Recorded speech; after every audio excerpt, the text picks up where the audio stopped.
Hello students, आपको class 8वीं की साइंस है, chapter number 2 micro organism friends and foil, मतलब मित्र और शत्रु, सूक्ष्म जीव, मित्र और शत्रु। इसमें आपको पढ़ा दिया गया था थोड़ा, तो हम अभी स्टार्ट करेंगे वैक्सीन से। ठीक है, आप लोग बुक खोल के बैठ जाइएगा, वैक्सीन से आप लोगों को पढ़ाना है। ठीक है, तो चलिए स्टार्ट करते हैं। क्लास 8वीं इंग्लिश मीडियम की साइंस है। ठीक है, चैप्टर नंबर 2। ठीक है, थोड़ा पढ़ाया गया था, अब उसके आगे आपका है वैक्सीन। वैक्सीन मतलब होता है टीका। ठीक है, यहाँ से आप लोगों को पढ़ाना है। तो इसमें पहले लिखा हुआ है why are children infants given vaccination. शिशु एवं बच्चों को टीका क्यों लगाया जाता है। छोटा सा लिखा हुआ है, एक लड़की बनी हुई है, वो बोल रही है। चलिए आगे बढ़ते हैं। When a disease carrying microwave enter our body, जब रोग कारक सूक्ष्म जीव हमारे शरीर में प्रवेश करते हैं यानी कि घुसते हैं, the body produce antibodies to fight the invader. तो क्या करता है, तो उनमें लड़ने के लिए हमारा शरीर जो होता है प्रतिरक्षी उत्पन्न करता है। The body also remembers how to fight the microwave if the enters again. शरीर को यह भी स्मरण रहता है कि वही सूक्ष्म जीव अगर हमारे शरीर में पुनः प्रवेश करता है तो उससे किस प्रकार लड़ा जाएगा या जाए। अगर दोबारा एक बार अंदर इंटर करेगा, लड़ेगा, तो हमारे शरीर को ये भी पता होता है अगर दोबारा ये आएगा तो इससे किस तरीके से लड़ना है वो भी पता होता है। If dead or weakened microwave are introduced into the healthy body, the body fight and kills the invading bacteria by producing suitable antibiotics.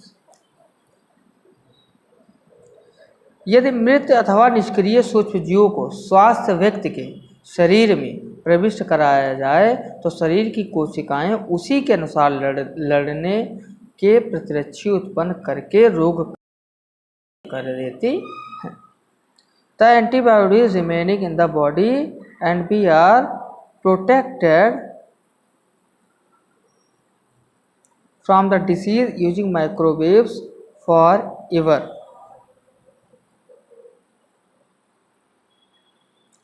यह प्रतिरक्षी हमारे शरीर में सदा के लिए बनी रहती है तथा रोग कारक सूक्ष्म जीव से हमारी सदा के लिए सुरक्षा करती है। ठीक है,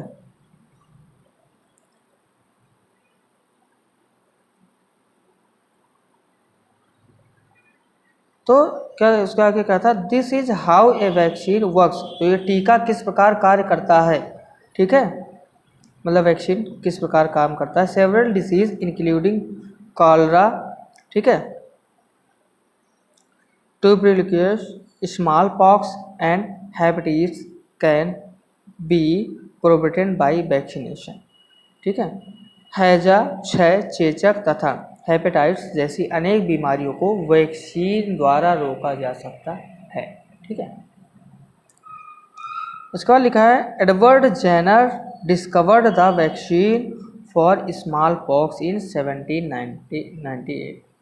तो एडवर्ड जेनर ने चेचक के लिए 1798 में चेचक के टीके की खोज की थी। ठीक है, यह भी क्वेश्चन आ सकता है कि इसकी खोज किसने की थी, तो ये आपका लिखा हो।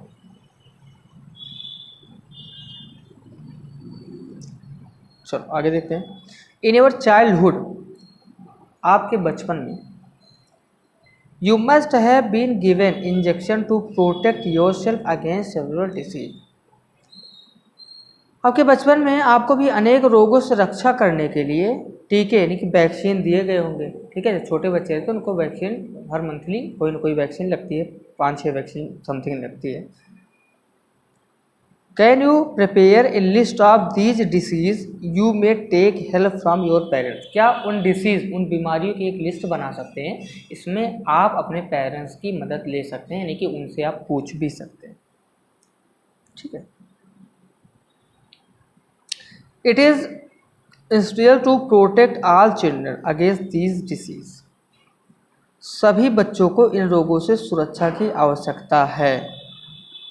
Necessary vaccine are available in the nearby hospital. ठीक है, सामान्य रूप से वैक्सीन आपके नज़दीकी हॉस्पिटल में उपलब्ध रहती हैं। You might have seen the advertisement on TV and newspaper regarding protection of children against polio under the pulse polio programme. Polio drop given to children are actually a vaccine. ठीक है, आपने TV या newspaper में polio की जो polio का जो प्रचार होता है वो आपने देखा होगा। ठीक है, तो बच्चों को लगता है पोलियो से बचाने के लिए बच्चों को वैक्सीन लगाई जाती है, वो भी एक प्रकार की क्या है, वैक्सीन है, जो पिलाई जाती है पोलियो की दवा।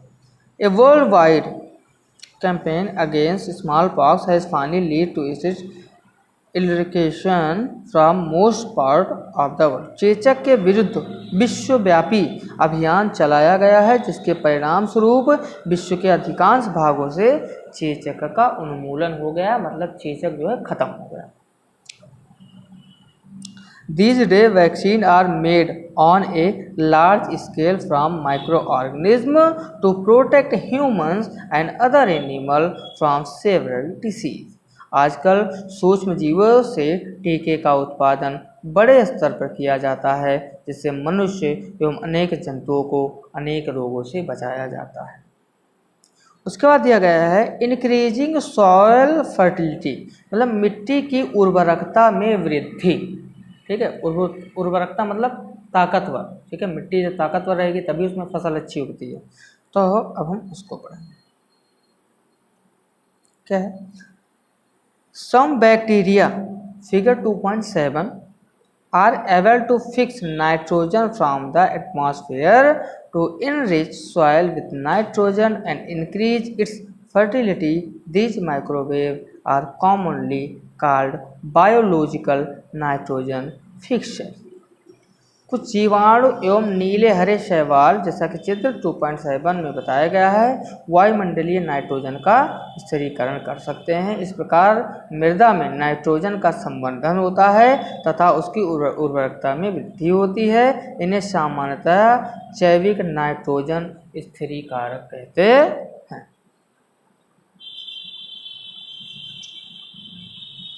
उसके बाद आपका दिया गया है आगे क्लीनिंग द इन्वायरमेंट, यानी कि पर्यावरण की शुद्धिकरण, यानी कि पर्यावरण को शुद्ध करना, इसका शुद्धिकरण करना।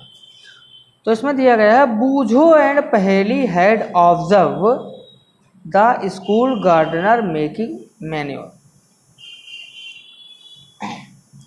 अपने विद्यालय के माली को देखने के पश्चात पहेली और बूझो एक दूसरे विद्यार्थियों ने घरों एवं बगीचों से पत्तियां एवं फल सब्जियों का कचरा एकत्र करके उसे निपटान के लिए बनाए गए गड्ढे में डाला। Along with their friends they collected wastage of plant, यानी कि पौधों के कुछ कचड़े, ठीक है, वेजिटेबल ऑफ फ्रूट के कुछ कचड़े for nearby house and garden. ठीक है, उन्होंने इकट्ठा किया and then put in the pit meant of waste of disposal, मतलब एक गड्ढे में डाल दिया गया। आफ्टर सम टाइम, कुछ समय बाद, it's decompose and got converted to manure. और ये कुछ समय बाद जब निकाला गया तो खाद में परिवर्तित हो गया।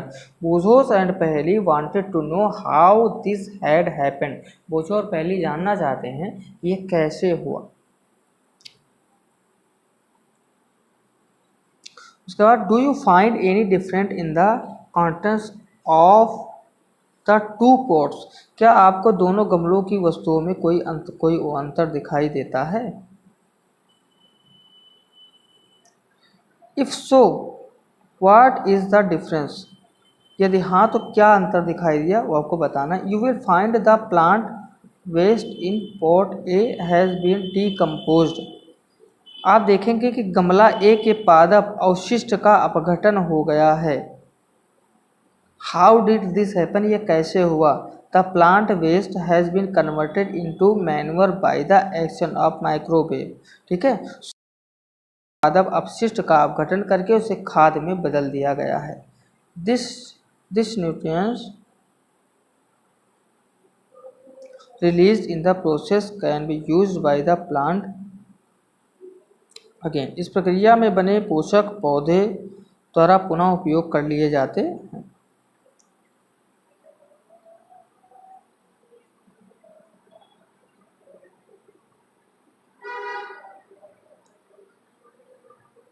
उसके बाद है did you notice that in pot B, क्या आपने ध्यान दिया कि गमला B the polythene bag empty glasses bottles and broken toy parts did not undergoes any such changes. आपने देखा होगा कि जो बी में जो डाले गए थे, क्या क्या डाले गए थे, पॉलीथीन बैग था, इम्प्टी ग्लास था मतलब खाली कांच का ग्लास था, बॉटल थी and broken to part did not under, में कोई परिवर्तन नहीं हुआ, वो जैसे डाले थे वैसे ही था। The microwave could not act on them, ये माइक्रोवेव इनको कन्वर्ट नहीं कर सकता, इनके साथ कोई प्रक्रिया नहीं कर पाया, नहीं किया। Them and convert them into manure, ये इनको मैन्योर यानी कि खाद में नहीं बदल पाया, उर्वरक नहीं कर पाया, या नहीं कर सकते। You often see large amount of dead organic matter in the form of decaying plant and sometimes dead animal on the ground। ठीक है, आप अक्सर बड़ी मात्रा में मृत जीवों को सड़ते हुए पादप व कभी कभी सड़ते हुए जंतुओं के रूप में देखते हैं, देखे होंगे। You find that they disappear after some time, ये कुछ समय बाद डिस्पेयर होने के मतलब क्या हो जाते हैं, विलुप्त हो जाते हैं, सिर्फ सड़ने लगते हैं तो फिर गायब हो जाते हैं, सड़ते सड़ते गायब हो जाते हैं।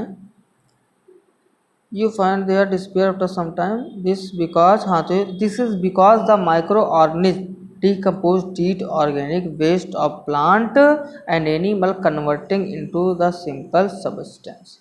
ठीक है, इसका मुख्य कारण यह है कि सूक्ष्म जीव मृत जैविक अपशिष्ट का अपघटन करके उन्हें सरल पदार्थों में परिवर्तित कर देते हैं। ठीक है, these substance are again use by other plant and animal. ठीक है, यह पदार्थ अन्य पौधे एवं जंतुओं द्वारा पुनः उपयोग कर लिए जाते हैं। Thus microorganism can be used to degrade the harmful and smelly substance and thereby clean up the environment। इस प्रकार हानिकारक एवं दुर्गंध युक्त पदार्थों का निम्नीकरण करने के लिए हम सूक्ष्म जीवों का उपयोग करके पर्यावरण का शुद्धिकरण कर सकते हैं। मतलब जो वेस्टेज रहते हैं, जो वेस्टेज जो जिससे स्मेल आती है, बदबू आती है, उनको इकट्ठा करके उसमें इकट्ठा करके उसको हम खाद के रूप में प्रयोग कर सकते हैं। उसके बाद दिया गया है आप लोगों का हार्मफुल माइक्रो ऑर्गेनिज्म, यानी कि हानिकारक सूक्ष्म जीव, ऐसे सूक्ष्म जीव जो नुकसान करे। जैसे इसके पहले हमने पढ़ा था जो दही बनती है, ठीक है, तो उसमें जो कीड़े होते हैं वो नुकसानदायक नहीं होते, वो फायदेमंद होते हैं। अब हम पढ़ेंगे सूक्ष्म जीव जो हमें नुकसान देते हैं, वो कौन कौन से होते हैं। चलिए देखते हैं। Micro organism are harmful in many ways, सूक्ष्म जीव अनेक प्रकार से हानिकारक हैं। Some of the microorganisms use disease in human beings, plant and animals। कुछ सूक्ष्मजीव मनुष्य, जंतुओं एवं पौधों में रोग उत्पन्न करते हैं। Such disease using microorganisms are called pathogens। रोग उत्पन्न करने वाले ऐसे सूक्ष्मजीवों को रोगाणु अथवा रोगजनक कहते हैं। Some microorganisms spoil food, clothing and leather। Let us study more about their harmful activities। कुछ सूक्ष्मजीव भोजन, कपड़े एवं चमड़े की वस्तुओं को भी दूषित कर देते हैं। Let us study more about their harmful activities। आइए हम कुछ और एक्टिविटी करके जानते हैं। उसके बाद क्या है, उसके बाद है disease using micro organism in humans, मनुष्य में रोगकारक सूक्ष्म जीव।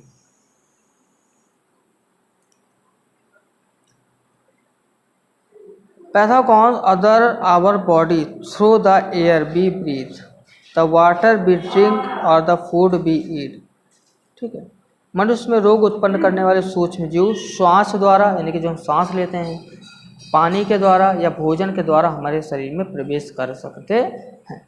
They can also get transmitted by direct cannot with an infected person or carried by an animal। संक्रमित व्यक्ति अथवा जंतु के सीधे संपर्क में आने पर भी रोग का संचरण हो सकता है। संचरण मतलब एक दूसरे के अंदर प्रवेश कर सकता है, जा सकता है। Microwaves disease that can separate from an infected person to a healthy person through air, water, food or physical contact are called communicable disease। मतलब क्या बोल रहा है कि एक बीमार व्यक्ति से सूक्ष्म, जैसे एक बीमार है एक स्वस्थ है, दोनों लोग मिले तो जो बीमार व्यक्ति है वो स्वस्थ व्यक्ति को भी बीमार कर सकता है, उसके अंदर से वो उसके अंदर प्रवेश कर सकता है। जब वो खांसेगा या खांसी आती है, छींक आती है या भी बोलता है तो उसके अंदर से वो जो निकलेंगी वो उसके अंदर एंटर कर जाएंगे तो वो भी बीमार पड़ सकता है। तो इनको हम क्या बोलते हैं? संचरणीय रोग कहते हैं। For example of such disease include cholera, common cold, chickenpox and tuberculosis। मतलब इसके कुछ उदाहरण हैं, क्या क्या है? हैजा, सामान्य सर्दी जुकाम, चिकन पॉक्स यानी कि जो दाने, छोटी माता आप बोल चिकन पॉक्स जो दाने निकल आते हैं, एवं क्षय रोग। ठीक है। When a person suffering from common cold, इससे अगर कोई व्यक्ति जुकाम से पीड़ित है जैसे या छींकता हो, fine droplets of moisture carrying thousands of virus are separate in the air। तो क्या करता है वो? सूक्ष्म बूंदों के साथ हजारों रोग कारक वायरस यानी कि विषाणु भी वायु में आ जाते हैं। वो छींकता तो उसके मुंह से हजारों विषाणु निकलते हैं उसके मुंह से।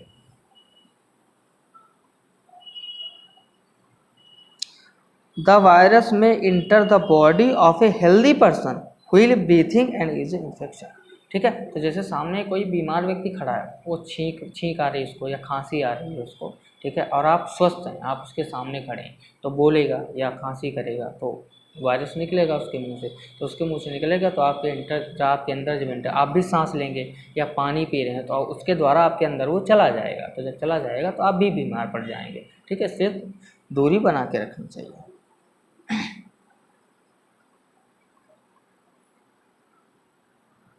उसके बाद है There are some insects and animal which act and carries of disease using microwave। कुछ कीट एवं जंतु ऐसे भी हैं जो रोग कारक सूक्ष्म जीवों के रोग वाहक का कार्य करते हैं। सूक्ष्म जीव भी रोग वाहक का कार्य करते हैं। वो भी कहीं संक्रमित जगह पे गए फिर दूसरी जगह पे चले गए तो वो फैला देते हैं ऐसे करके। House fly is one of such carrier. House fly मतलब जो मक्खी होती है जो घरों में पाई जाती है, ये जो है इसका एक बढ़िया सा उदाहरण है। The fly sit on the garbage and animal extract. मक्खी कूड़े एवं जंतु अपशिष्ट पर बैठती है। The fly sit on the garbage and animal extract. Pathogens stick to their bodies when these flies sit on covered food. They may transfer the pathogens। रोगाणु उनके शरीर से चिपक जाते हैं तथा मक्खी बिना ढके भोजन पर जगह बैठी मक्खी उड़ते हुए आप खाना खा रहे हैं, ठीक है, तो आपके खाने में आके बैठ गई तो एक हिसाब से वो आपको बीमारी करेगी, है ना। तथा कॉन्स stick to their bodies when these flies sit on covered food they are merely transfer to pathogen. तो बहुत सारी बीमारियां फैला देती हैं जब खाने पे बैठती हैं तो। However eats the contaminated food is likely to get sick, so it is advisable to always keep food covered. ठीक है, इसलिए बताया जाता है कि हमेशा खाने को ढक के रखें और अगर खाना खाते रहें तो उसको कुछ पंखा करते रहें, कुछ भी करते हैं, मक्खियाँ ना बैठने पाएँ। Avoid consuming uncovered item of food. ठीक है, जो ढके हुए भोजन ना हो उनको अवॉइड कर दें, उनको मत खाएं। जैसे आप बाहर जाते हैं सब खोल के रखते हैं, उसको आप खा लेते हैं, उसको अवॉइड कर दें, उसको नहीं खाना है। Other example of carrier is the female anopheles mosquito. ठीक है, दूसरा उदाहरण है मादा एनोप्लीज मच्छर। इसका एक दूसरा उदाहरण है, क्या करता है mosquito which carries the parasites of malaria. ठीक है, female Aedes mosquito acts a carrier of dengue virus, how we can control the separate malaria और डेंगू। मादा एडिस मच्छर डेंगू के वायरस, हम मलेरिया अथवा डेंगू का नियंत्रण से, मादा जो मच्छर होता है वही से बीमारी पैदा करता है, मादा मच्छर, ठीक है। और डेंगू मलेरिया कैसे उससे बच सकते हैं।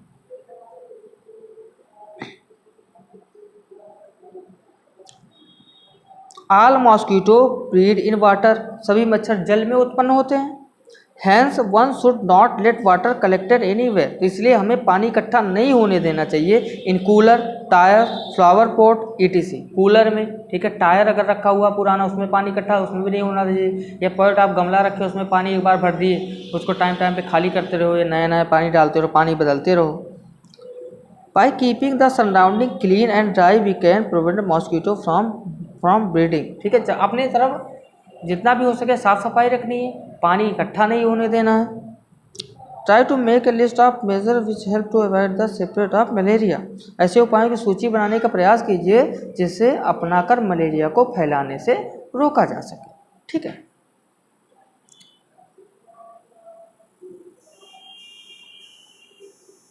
यहाँ पे एक टेबल देना, टेबल पॉइंट 2 है, some common human disease use by microorganism, ठीक है। ये किससे किससे फैलता है, ये आप लोग जो फेयर कॉपी करिएगा तो टेबल नंबर 2.1 ये आप लोग प्लीज़ लिख लीजिएगा, ठीक है। टेबल नंबर 2.1 है, ये आप लोग अपने पहला दिया गया है पूरा, इसमें बीमारी कैसे फैलती है, कैसे बचा जा सकता है, इस पर पूरा लिखा हुआ, तो ये आप लोग पूरा लिख लीजिए, ठीक है। Some of the common disease affecting humans, मनुष्य में होने वाले कुछ सामान्य रोग, उनके फैलने तथा रोकने के कुछ उपाय। Their mode of transmission the few general method of prevention as shown figure 2 में, हाँ, तो उनके रोग और उनके बचने के तरीके जो है टेबल नंबर 2.1 में दिए गए हैं, तो ये आप लोग फेयर कॉपी भी कर लीजिएगा, ठीक है।